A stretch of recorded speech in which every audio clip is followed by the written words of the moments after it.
In today's episode, we are joined by Dr. Chandra Prakash. He's an assistant professor at Department of Computer Science, NIT Surat, and a senior IEEE member. He has over 15 years of experience in AI, machine learning, motion analysis, and robotics. He has authored more than 70 research papers, and also he leads the CISMR group. Recently, his team won the Smart India Hackathon 2024 by building an AI-powered solution for Delhi Fire Department. आज हम discuss करेंगे कि आने वाले 5 से 10 साल में AI job market को कैसे रीशेप करने वाला है, कौन से जॉब सेक्टर्स होंगे that are at high risk, कौन से न्यू जॉब्स इमर्ज होंगे, इंडिया में AI पावर्ड एजुकेशन को कैसे लाया जा सकता है, some weird and unexpected uses of AI, what are the most realistic ways to earn money using AI, और एक much needed rapid fire round. क्या जॉब इंडस्ट्री रीशेप होगी पूरी? हाँ, गिबली उन लोगों ने यूज़ किया जो AI लिटरेट नहीं थे. In our CISMR lab, we are also working on one project की based on your face we can identify कि आपकी heart rate क्या है. So all the researchers should come together and then they should form some common rule and regulations. AI कहाँ तक जाना चाहिए. But अगर without rule regulation use करेंगे तो it may go in any direction. Best AI tool you can't live without? For me, it's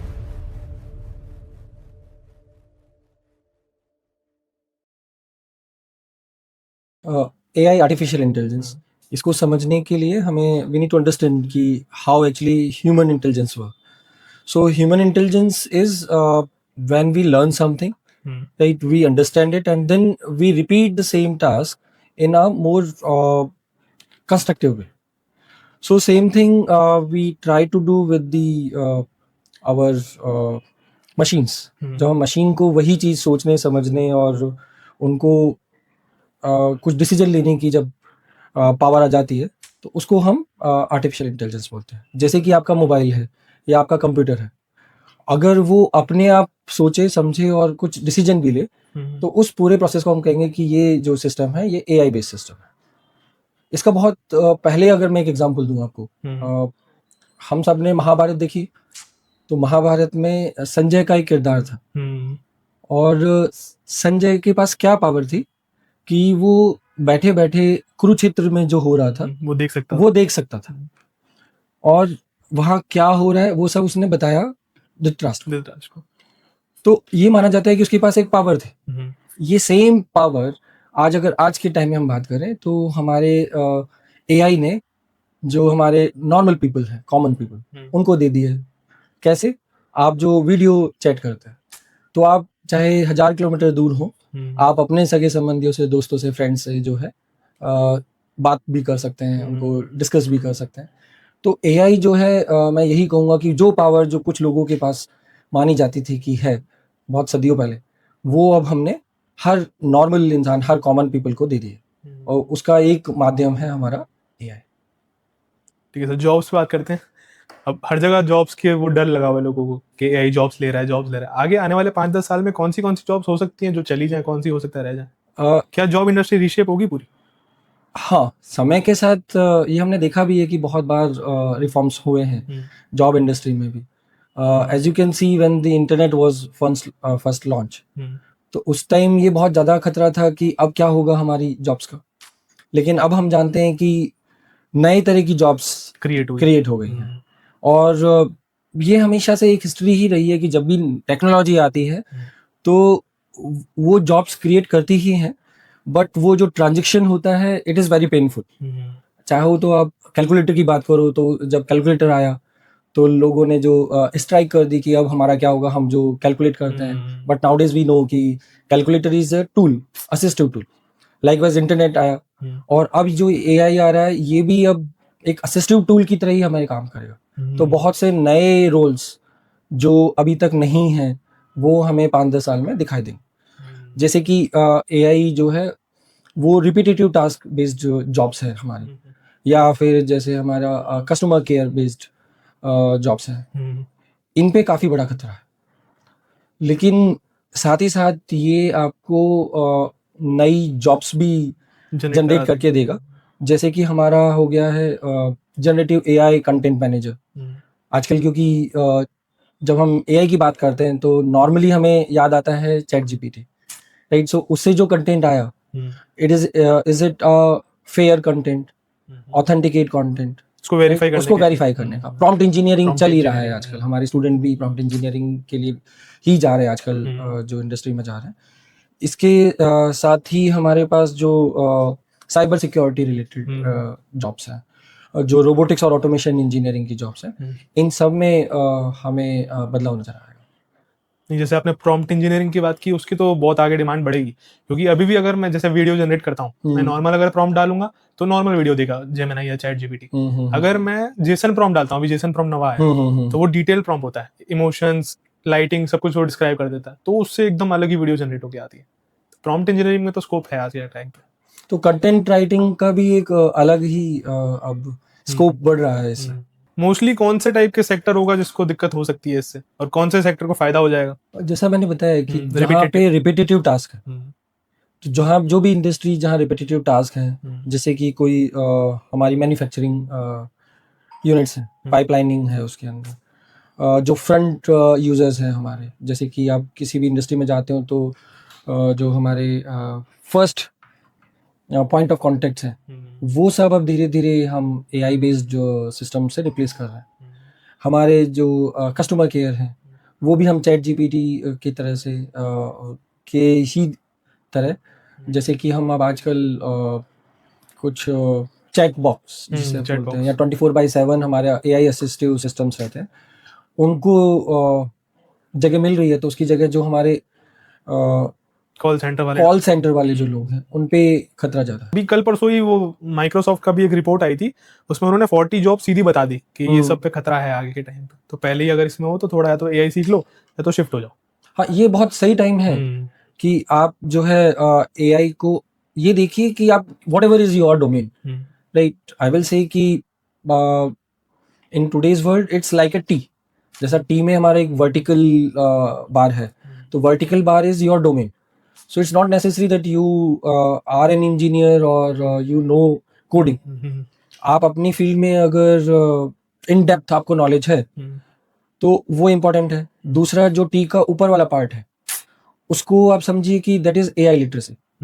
सो अगर आपकी AI literacy है आप में, तो आप अपनी फील्ड में कैसे AI यूज कर सकते हो, क्या उसमें नया ला सकते हो, ये एक चीज है जिससे हम अपने बिजनेस को, अपने फील्ड को और ज्यादा अच्छा कर सकते हैं। पर सर, प्रोफेशनल्स लोग जो हैं वो अपने आप को प्रिपेयर कैसे कर सकते हैं कि अभी पूरा AI वर्कफ्लो में आएंगे? वो एकदम से आदत तो किसी को होगी नहीं इस चीज की, एकदम से प्रिपेयर कैसे करें अपने लोगों को? सबसे पहले तो ये कि AI से डरने की जरूरत नहीं, क्योंकि ये बहुत बड़ा हाइप हो गया है आजकल कि AI आएगा तो हमारी जॉब चली जाएगी। आप AI ये समझिए कि ये आपकी जिंदगी में पहली बार चेंज हो रहा है टेक्नोलॉजी, अदरवाइज मानव इतिहास में आप देखोगे तो बहुत बार टेक्नोलॉजी चेंज हुई। इसको हमें अडेप्ट करने की जरूरत है, we need to adapt it so that we can use it for the betterment of the society. इसके लिए आजकल जो टूल्स हैं, जैसे कि कंप्यूटर प्रोग्रामिंग है, आजकल कंप्यूटर प्रोग्रामिंग की भी जरूरत नहीं है। आपको चैट जीपीटी पे बताइए कि मुझे इस तरह का एक वेबसाइट बनानी है या इस तरह का कंटेंट बनाना है, वो बना के दे देगा। वर्जन 5 के बाद तो और भी बेटर हो गया। यस, वर्जन 5 के बाद तो और भी बेटर हो गया है। केवल चैट जीपीटी ही नहीं, और भी हमारे इसे LLM मॉडल बोलते हैं हम टेक्निकली, लार्ज लैंग्वेज मॉडल्स, और इसमें हमारा डीप सीक भी है। डीप सीक जो चाइना ने बनाया था, वो भी है, जेमिनी है। तो आप ये कर सकते हैं कि आपको अगर कुछ अच्छा कंटेंट लेना है तो आप सबको भी ट्राई करो, क्योंकि फ्री है।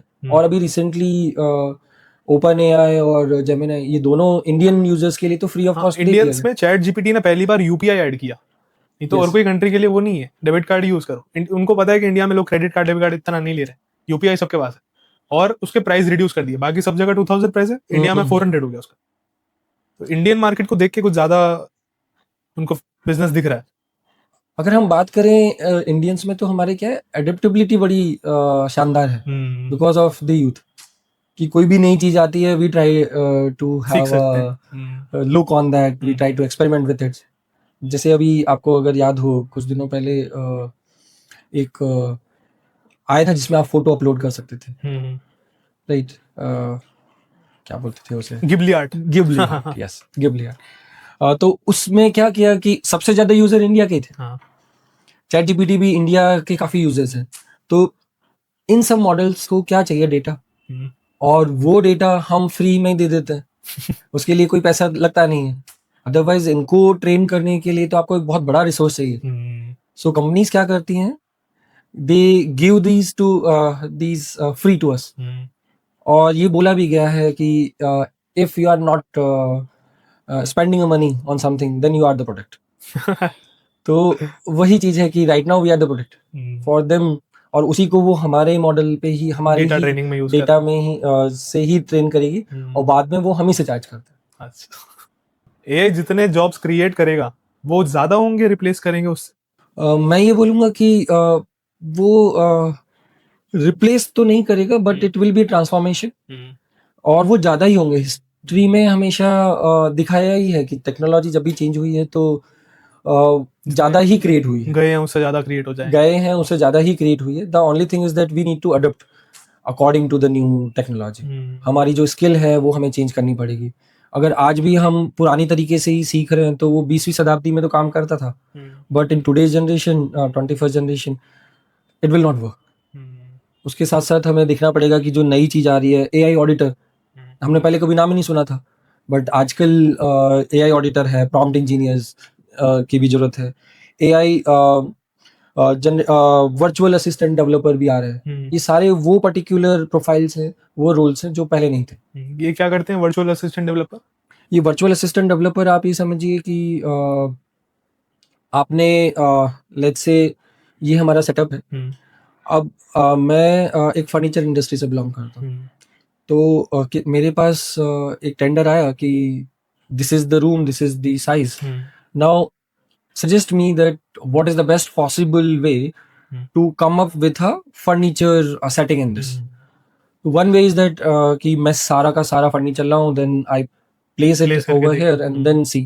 Another is that using 3D VR we can visualize कि how it will look like. अच्छा, वर्चुअली उसमें पुट करके देख सकते हैं हम. जैसे आजकल हम देखते भी ना कि पिज्जा को आप घर पे देख लीजिए लाने से पहले, तो AR VR. yes.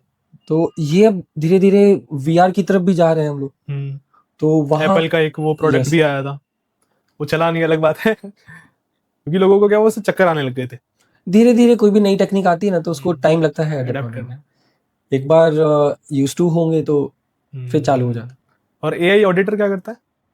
AI auditor ये चेक करेगा कि जो हमारी मॉडल्स बने हैं वो क्या हमारे, क्योंकि एआई से बहुत सी चीजें जो हैं ह्यूमन लाइफ डायरेक्टली इम्पैक्ट होती है. तो एथिक्स जो है हमारे एआई की, अभी इस पे एक बहुत बड़ा कंट्रोवर्सी है कि what should be the part of the ethics in it. Right, for example अगर हमारा एक ड्राइवरलेस कार, उससे कोई एक्सीडेंट हो जाता, then who will be the responsible? जिसने उसे खरीदा है वो, या हु मेड दैट, और the engineer who train that, the company. तो all these are the issues that are still in the discussion. So AI auditor will take care all the aspect ki whether that model is fair or not, whether it is biased or not, right? It should be bias free, right? Or it should follow the ethics also. AI dangerous हो सकता है? ये depend करता है कि वो किसके हाथों में है. हाँ, नहीं, अभी जैसे एक न्यूज आई थी कि 2 AI रोबोट्स को आपस में बात कराई, उन्होंने अपनी अलग लैंग्वेज बना ली और आपस में बात कर रहे थे. AI का ये फायदा भी है कि वो आपस में सीख रहा है. जैसे हम आपस में सीखते हैं, बच्चे सीखते हैं, राइट. बच्चे सीखने में कुछ टाइम लगाते हैं, 10 साल 20 साल लगाते हैं, हम पढ़ने में 20 साल लगाते हैं. उसके बाद हमें जो भी उससे नॉलेज मिलता है वो हम throughout our life we use it. Robots भी ये टेक्निक, जैसे हमारा न्यूरल नेटवर्क है, रीइंफोर्समेंट लर्निंग है, इसके थ्रू वो लर्न करता है. अब वो लर्निंग करने वाला हमारे कुछ 3 बेसिक रूल्स हैं जब भी हम रोबोट्स की बात करते हैं. तो उसमें एक पहला रूल ये है कि वो कभी ह्यूमन को हार्म नहीं करेगा. सेकंड ये है कि वो हमेशा ह्यूमन की बात मानेगा अनटिल अनलेस कि पहला रूल कॉन्फ्लिक्ट ना हो. थर्ड इज कि हम जो है रोबोट और ह्यूमन साथ में मिलकर रहें. लेकिन कुछ ऐसे पर्टिकुलर एप्लीकेशन भी हैं, जैसे कि मान लो सर्जरी रोबोट के द्वारा, तो सर्जरी में क्या होता है, ह्यूमन को काटना पड़ता है. तो ये जो रूल है पहला टूट जाएगा, वो टूट गया है. तो हमें ये देखना पड़ेगा कि वो जो हमारे एथिक्स है उसको फॉलो कर रहा है कि नहीं कर रहा. और आप ये जो बोल रहे हो कि एआई जो है डेंजरस है या नहीं, ये डिपेंड करता है कि किसने उसे कोड किया है, उसकी एल्गोरिथम क्या है, उसकी सोच क्या थी. क्योंकि एज ए ह्यूमन मैं कुछ पर्टिकुलर चीजें सोच सकता हूँ, अगर एक चीज भी मिस हो गई तो क्या होगा कि वो उस चीज का एक मिस Loophole कर create सकता हो है, जाएगा। लूप होल क्रिएट कर सकता है, और आगे जाके वो, जैसे यही केस कि मैंने कहा कि मुझे रोबोटिक सर्जरी यूज करनी है, तो या तो वो आपको यूज ही नहीं करना देगा, and if you allow then it may lead to the dangerous thing also. So we as a whole need to see that what are the applications जहाँ पे हमें AI को यूज करना है without going into the danger part of it. It is similar to the nuclear weapons or the nuclear energy. You can use it for the constructive purpose कि आपको infinite time तक light भी मिल सकती है या तो और आप डिस्ट्रक्शन भी कर सकते हैं. इस चाकू जैसा है, Yes. सब्जी काटो तो अच्छा है, किसी के पेट में मारो तो खराब चीज हो जाएगी। Yes, yes. सर कौन सी ऐसी जॉब्स हो सकती हैं जो एमर्ज कर सकती हैं? एक तो जैसे मैंने बताया आपको कि AI ऑडिटर, प्रॉम्प्ट इंजीनियरिंग, इसी में आप प्रॉम्प्ट इंजीनियरिंग भी ऐड कर सकते हो. ये AI मॉडल के बेस्ट पॉसिबल वे में ऑप्टिमाइज करके बताएगा कि इसका output using these parameter best आ सकता है हमारा. और AI supported health care diagnostic भी है, जहाँ पे हम डॉक्टर्स जो हैं they can take the second opinion using these AI tools. Because nowadays what is happening कि whenever we are coming with a medical let's say technology, so it is a fear कि it will replace doctor. ये हर किसी में रहता है. ये जो है डॉक्टर को रिप्लेस कभी नहीं कर सकता, इंसान को कभी रिप्लेस नहीं कर सकता, जहाँ पे हमारा इमोशन रहता है, जहाँ हमें रियल टाइम में डिसीजन लेना होता है, क्रिटिकल डिसीजन लेना होता है. But it will provide an extra hand to you, an extra helping tool I will say. और वो मान लो जो चीज हमें पहले एक महीना लग रहा था उसमें डिसीजन लेने में कि whether we should go for surgery और नॉट, और उसमें क्योंकि हमें टाइम नहीं मिल पा रहा था एक्सपर्ट्स का, अब ये जो हमारे नए मॉडल्स आ रहे हैं, अगर हेल्थ केयर की हम बात करें, तो वो एज ए असिस्टिव टूल होगा आपको, जो और ज़्यादा अच्छा देखने में आपको हेल्प कर पाएगा और ज़्यादा बेटर डिसीजन लेने में हेल्प कर पाएगा. इसके अलावा क्योंकि आजकल रोबोट्स भी हैं, ये एक बहुत बड़ा खतरा मानते हैं कि रोबोट्स तो हमारे जो basic day to day work है उसको रिप्लेस कर देगा. वो अभी टाइम लगेगा क्योंकि वहाँ डेटा कम है, क्योंकि AI डेटा पे ही काम करता है. It mainly work on Japan में मोस्ट जगह पे कर भी दिया है रोबोट्स ने. हाँ. बट स्टिल अगर उसको हम बात करें इंडियन पर्सपेक्टिव से, तो वो अभी टाइम लग रहा है, इंडिया में तो टाइम लगेगा क्योंकि आपको सारे सिनेरियो देखने पड़ते हैं. अभी हमारे प्रोफेसर फीफी हैं, एंड्रू एनजी हैं, they are working on these robots so that they can be used in the home. इसके अलावा AI मेंटेनेंस एंड गवर्नेंस, ये भी एक नया रोल आपको नजर आएगा. इसमें क्या होगा? इसमें आप जो है मॉनिटरिंग रहेगी, जो भी AI मॉडल्स आए, अपडेट रहेगा उनका, रिलायबिलिटी है कि नहीं है. फॉर एग्जाम्पल एक बड़ा ही I would like to take one example कि there is one particular tool which company can use to hire a student, and what it does, ये केवल आपका चेहरा देखता है और उसके बेसिस पे बता देगा कि इसको हायर करना है कि नहीं करना. अब चेहरा देख के अगर कोई बता दे कि हायर करना है कि नहीं करना है, तो पहला क्वेश्चन तो यही आएगा, मैं पूछूंगा कि भाई मुझे क्यों नहीं लिया.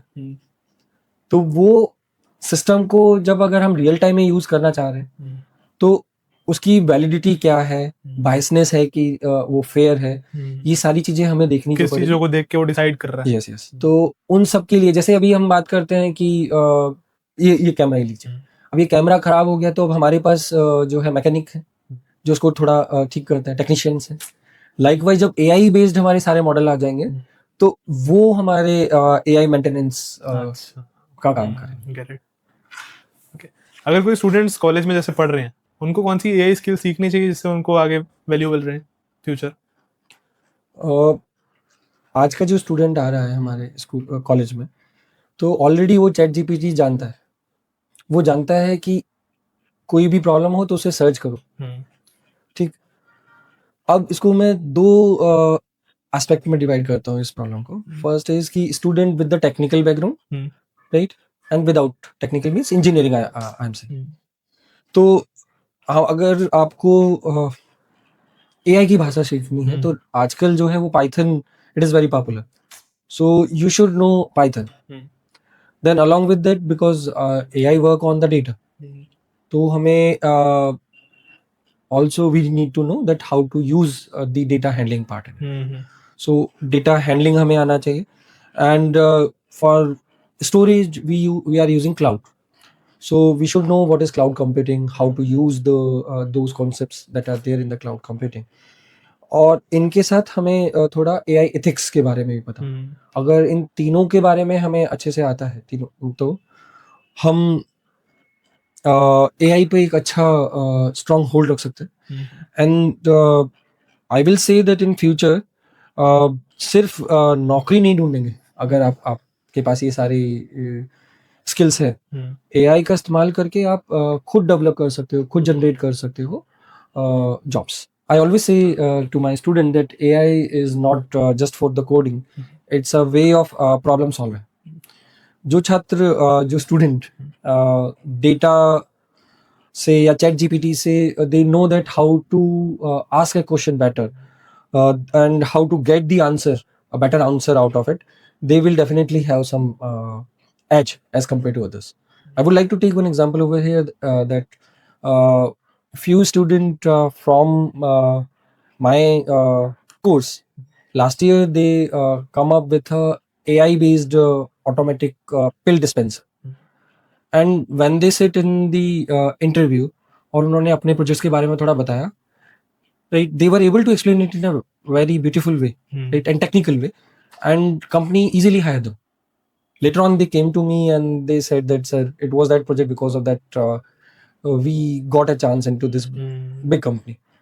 तो हम जो कर रहे हैं, जो भी हम प्रोजेक्ट ले रहे हैं, आप उसके देखो कि एआई कैसे यूज कर सकते हैं। एआई यूज का मतलब ये नहीं कि चैट जीपीटी पे डाला और उससे जो रिजल्ट आया हमने बस उसको दे दिया, क्योंकि वो रिजल्ट भी हमारा ठीक रिजल्ट नहीं होता है, कई बार गलत देता है, कई बार गलत देता है, हेलुसिनेशन बोलते हैं उसे।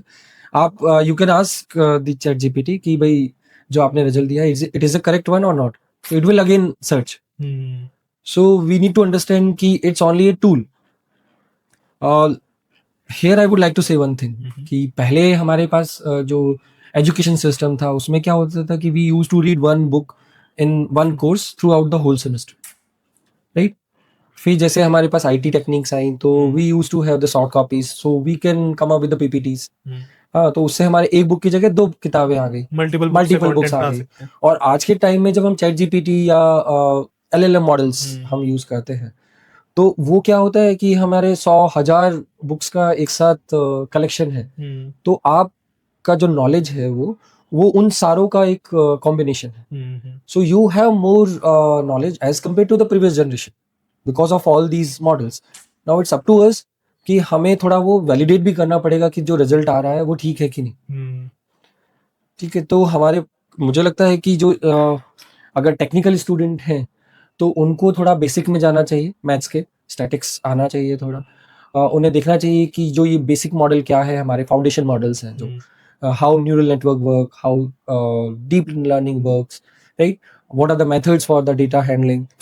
और जो हमारे नॉन टेक्निकल स्टूडेंट्स हैं उनको देखना चाहिए कि सेम काम करने के what are the different approaches and why we have selected one approach, क्योंकि वो क्रिटिकल थिंकिंग प्रोसेस हमें बहुत जरूरी है लाइफ में आगे बढ़ने के लिए। क्योंकि अगर हम पूरी तरीके से रिलाई कर लेंगे चैट जीपीटी और इन जैसे मॉडल्स पे, तो कल कंपनी भी कहेगी कि हमारे पास तो भाई चैट जीपीटी है।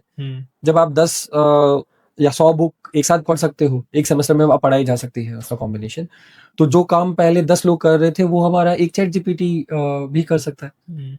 तो हम कहाँ पे डिफरेंट होते हैं, कहाँ पे हमारा एज है, कि अगर हमें पता है कि हाउ टू थिंक और how to get the best possible answer using this tool, तो वहाँ ये सारी स्किल्स हैं जो हमें थोड़ा आगे ले जा सकती है। इंडिया में लोगों को थोड़ा कम आता है क्योंकि चैट जीपीटी भी अलग अलग मॉडल्स हैं। जैसे O3 आया था बीच में, वो पूरा रीजनिंग के ऊपर था, उस पर अगर तुम क्वेश्चंस कराओगे तो वो ज़्यादा बेटर बताएगा। एक आया था 4, उसमें तुम दूसरी चीज़ें कर सकते हो, इमेज जनरेट करा सकते हो। अभी एक जेमिनाई ने भी कल ही परसों लॉन्च किया है इमेज जनरेशन मॉडल, तो वो 2.5 फ्लैश करके है, वो इमेज बहुत ज़्यादा बढ़िया जनरेट करके दे रहा है, उसमें फेशियल एक्सप्रेशन भी सेम। तो लोगों को अलग अलग मॉडल यूज़ करना आना चाहिए। हाँ, क्योंकि मैंने आपको बताया ना कि अभी डीप लर्निंग एक नया कोर्स था, जैसे फिर उसके बाद में जो आया एलएलएम मॉडल्स, राइट, और अब जो आ गया है फाउंडेशन मॉडल है। फाउंडेशन मॉडल से भी एक स्टेप और आ गया है एजेंटिक एआई। क्योंकि पहले हम ये देखते थे कि एक वीडियो है, हम आइडेंटिफाई करते थे कि इसमें कार है कि नहीं है, कितनी कार आ रही है, क्या उसका what is the number plate of that car and like that. But nowadays we can just write one statement, ki give me that particular car which enter into, let's say, a campus, right? And in that 3% was sitting, right?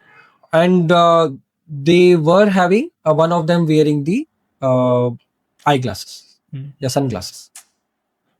तो उस ना detailed information तक हम जा रहे हैं. ये चालान काटने में यूज होता है. हाँ, होता ही है ऑलरेडी. ये दिल्ली में तो होता ही है. अच्छा, दिल्ली में यूज कर रहे हैं. हाँ, when I was in NIT Delhi, तो वहां तो आप अलग अलग रोड पे अलग अलग तरह की स्पीड है, तो आपका चालान तो कटना ही है. कई बार ऐसा भी होता है. बंदा कब तक याद रखेगा, क्योंकि रहता है. और यहाँ पे भी अपने स्टार्ट हो गया है. हाँ. सूरत में भी स्टार्ट है. सूरत में बारात को भी कट रहे हैं लोगों के हाँ. चालान, क्योंकि पहले टाइम लिमिट होती थी कि इसके बाद लोगों को आइडिया कि नहीं कटेगा, उतार दो हेलमेट. अब रात को भी कट रहे हैं. पहले वही तो है कि एआई क्यों बेटर है कंपनीज के लिए, क्योंकि ना तो उसको जो है कोई सैलरी चाहिए, ना उसको रेस्ट चाहिए, राइट? ना ही वो कोई भी छुट्टी पे जाता है. तो इट वर्क 24/7. तो यही एआई मॉडल्स हैं. तो अभी हमारे अगर पुलिस नहीं है वहां पे, तो हमारे ये एआई पुलिस तो है ही. So it is a good way also, that in that way we always rules follow होंगे. follow the rules. Okay sir, education system पे बात करते हैं. एआई को एजुकेशन में कैसे इंप्लीमेंट कर सकते हैं? क्या इंडियन स्कूल्स में भी एआई इंप्लीमेंट हो रहा है? I will say that it is in the starting phase, and there is a huge adoption uneven gap. For example, in cities, right, we have private schools, right, good institute with lot of funding, right? There we are using AI. But वही हम गांव की बात करें, वहाँ आज भी वही पुरानी जो ट्रेडिशनल वे से पढ़ाई हो रही, तो ये गैप बहुत ज़्यादा है. और अगर हम एजुकेशन सिस्टम में बात करें एआई का अडॉप्शन का, तो हमने उसे अभी उतना यूज़ नहीं किया द पोटेंशियल इट हैव. अभी हम उसको क्या यूज़ करते हैं कि फॉर अटेंडेंस मार्क, राइट, और for grading purpose, let's say. But according to me it has lot of potential. बच्चों की लर्निंग में यूज कर बच्चों की लर्निंग में, कस्टमाइज लर्निंग में स्पेसिफिकली, कि आप ये देखिए कि ये जो बच्चा है, क्योंकि सारे बच्चे एक समान नहीं है, राइट? हर किसी की लर्निंग रेट अलग रहती है, लर्निंग पेस रहती है. न्यू एनईपी में भी इसी पे ध्यान दिया गया है कि हर एक की लर्निंग रेट के हिसाब से you design the problem statements. तो वहाँ हम देख सकते हैं कि एक हमारा स्लो लर्नर है और एक हमारा फास्ट लर्नर है. तो स्लो लर्नर को हम किस पर्टिकुलर चीज पे ज्यादा फोकस करें ताकि उसकी लर्निंग भी इम्प्रूव हो पाए. फास्ट लर्नर की तो हो ही रही. बट स्कूल्स में हमारा वो ऑर्थोडॉक्स थिंकिंग ऐसी होती है ना कि ये सब तुम्हारे लिए खराब है, फोन यूज मत करो, इसकी हेल्प मत लो, उसकी हेल्प मत लो. बट मेरे हिसाब से यूज करना चाहिए, क्योंकि वो कहीं ना कहीं आगे जाके तुमको वही करना है.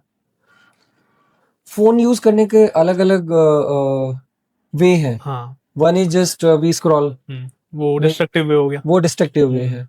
Another is that you use these LLM models, और उससे आप कुछ नए नए प्रोजेक्ट्स बनाओ, आपकी थिंकिंग को और ज्यादा क्रिएटिव बनाओ.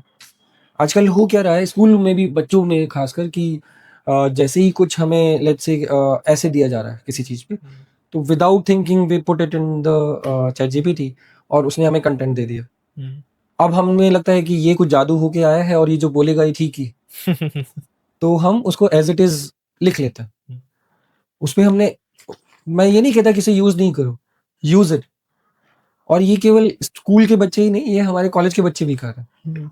उनके लिए हम प्रॉब्लम स्टेटमेंट बनाते हैं और वो वही प्रॉब्लम स्टेटमेंट को चैट जीपीटी को दे देते हैं. सॉल्यूशन आ जाता है 10 मिनट में, 5 मिनट में, वही छाप देते हैं. अब वही वो उसको कोड भी जनरेट कर देता है. आजकल तो जरूरी नहीं है कि आपको कोडिंग आती हो, चैट जीपीटी आपके लिए कोड भी लिख के दे रहा है. बट उससे सीख नहीं पाओगे. बट अगर आप एक पर्टिकुलर इंजीनियरिंग में हो या एक पर्टिकुलर फील्ड में हो, तो आपका वो टास्क तो एक जो नॉर्मल पर्सन है, जो 12वीं क्लास में है, 12th में है, और वो भी कर सकता है. तो उसमें आपका टेक्निकल नॉलेज कहाँ काम हो. और nowadays what is happening कि we are not spending time in doing things. क्योंकि हम सीखते क्यों हैं? क्योंकि हम बार बार उसको करते हैं, फिर हमारी लर्निंग प्रोसेस होती है, फिर हमें लगता है कि आंसर गलत है, तो there should be some another way. तो जो वो हार्ड वर्क था बार बार लिखने का, this is a traditional way, और ये एक अच्छा तरीका था कि आप किसी चीज को सीखने के लिए यू प्रैक्टिस अलोन. बट आजकल चैट जीपीटी से सीधा आंसर आया, मैंने लिख दिया, उसको समझा भी नहीं. आप अगर चैट जीपीटी यूज भी कर रहे हो, ये मॉडल यूज भी कर रहे हो, तो यू शुड अंडरस्टैंड कि ये क्यों आया।